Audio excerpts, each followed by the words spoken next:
doing them a little bit different order this time. Let's see what you've got, PraY. What's it going to be? The final match, the decider. Thinking hard. Lucian, okay.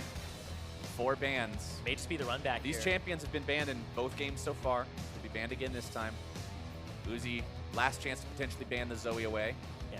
If I am Uzi, I ban the Zoe just because I feel like it's so hard to deal with, and I feel like PraY, I can get 1 game off him with the level 2. I don't think I get 2 off him with level 3, but Uzi, we'll see how confident he is.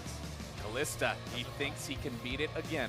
Doesn't want to go against the Kalista, the Azir, or the Draven, so just kind of choking out those 3. We've seen pretty much the same bans, but there's the adjustment. All right, PraY bans away the Syndra, insta-locks the Zoe. No waiting around this time. He knows what he wants. Oh, it's the run back. That's one of those things where you go smack in your head like, how did I let that happen? I'm the one who initiated the all-in. Right. Let's just not do that again. And the thing that happens here now is the change is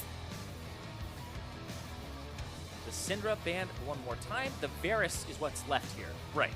Now, you're saying that that's the run back. You have the dope moment, and you have to look at it like that. PraY's saying the problem isn't the champion. The problem is how I played the champion. I know I can win this.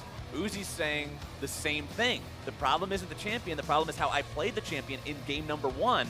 I can do the same thing. Yep. Both these players are ready to go at it, and I think this is probably the coolest way for this to end, considering they're both going to be making adaptations. PraY from game 2, Uzi from game 1. This is it. All the marbles. Whoever wins here goes on to play in the grand finale tomorrow. The exact same picks and bans from game number 1 between these 2 guys. This is the final game, the final time that they will face off against each other here in this 1v1 in the last semifinal. You can see PraY there looking up to the sky. He is ready. Ready, dude. Uzi's focused. PraY is ready. And this has been an intense 1v1. It's back and forth. Some early kills here between both of these guys.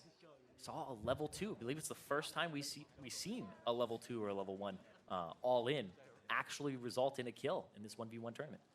This is why it's fun with these being best of 3s now as well, because you get to see the little minor adaptations they make from game to deal with each other.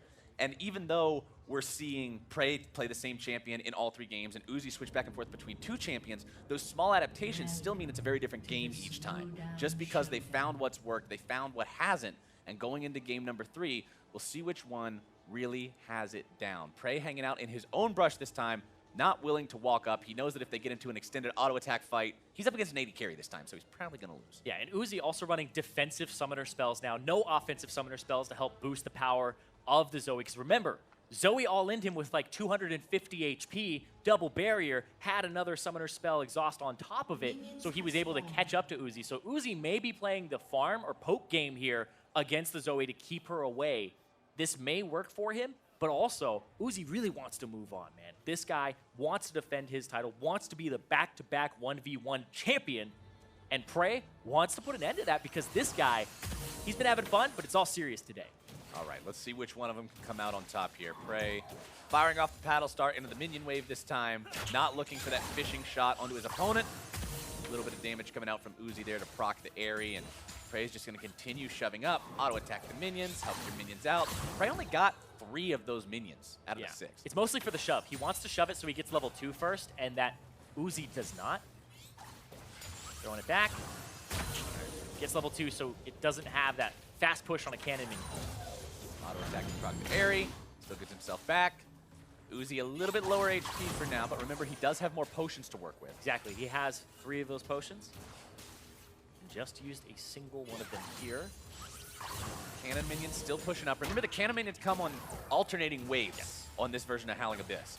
So now the cannon minion has arrived. The reinforcements are here for PraY. Uzi continuing to try to push up. There's a lot of minions waiting there. PraY on the wrong end of these trades right now. But remember, this is what happened in game 1. PraY was sitting very low on HP, and then it was the all-in. It was the summoner spell. So Uzi basically saying the same thing that PraY did in game 2, saying, all I did was mess up. That was it. It was just the fact that I didn't keep the poke pattern.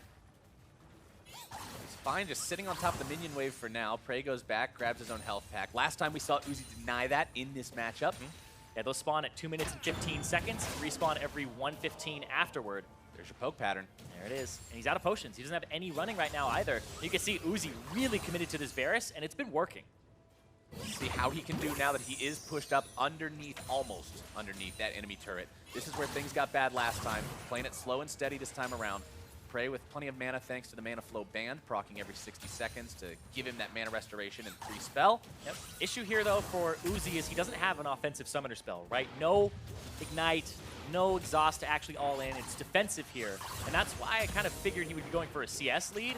But PraY gonna all in again. He's trying it. Right. He's going for broke. PraY trying to bait it out. He gets the exhaust, but PraY will be first blooded by Uzi.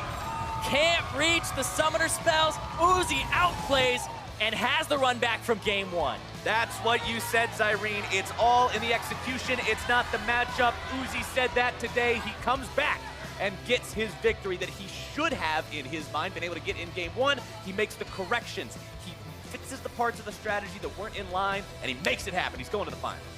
He's going to the finals to defend his 1v1 crown and become the first two-time All-Star 1v1 champ against Bjergsen, who's looking to reclaim that title.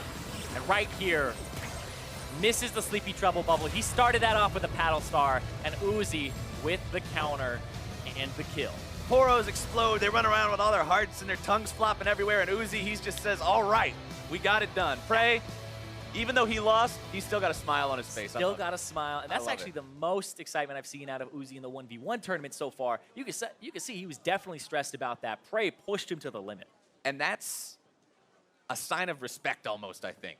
Because, like you said, in that little intro that we got to see, Uzi said, PraY's a really good player. This is going to be a tough match. He manages to beat him. It did go to all 3 games. So if you are Uzi, you're feeling a little bit of a sense of relief after conquering that opponent that you also had to play against earlier today in the 5v5s. Absolutely. Got the better of him both times. So that's going to be Uzi in the finals versus Bjergsen. We have the 2016 and the 2015 1v1 All-Star champs.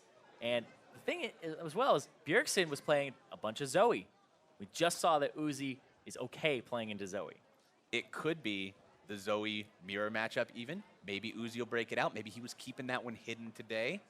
I really want to see a Zoe mirror matchup, Zirene. Sleepy Trouble, double Sleepy Trouble bubble. It rhymes 3 different times. It's going to be awesome if they play it, but they might not play it. You never know. Either way, you're either going to have the defending champion keeping the belt, or you're going to have the guy who got it 2 years ago snatching the belt back. Exactly. It's going to be an awesome thing to see no matter who wins it. And remember that it is going to be best of 5 as well. So those adaptations that we got to see today, those changes, slight adjustments, even if you're playing the same champions between matchups, we'll see even more of that when these guys go head-to-head. Yeah, you make it this far in the 1v1 tournament because you have more things that are effective than there are bans that are possible. Yep. So you have to be able to at least play 4 to 5 things at an effective level in a 1v1.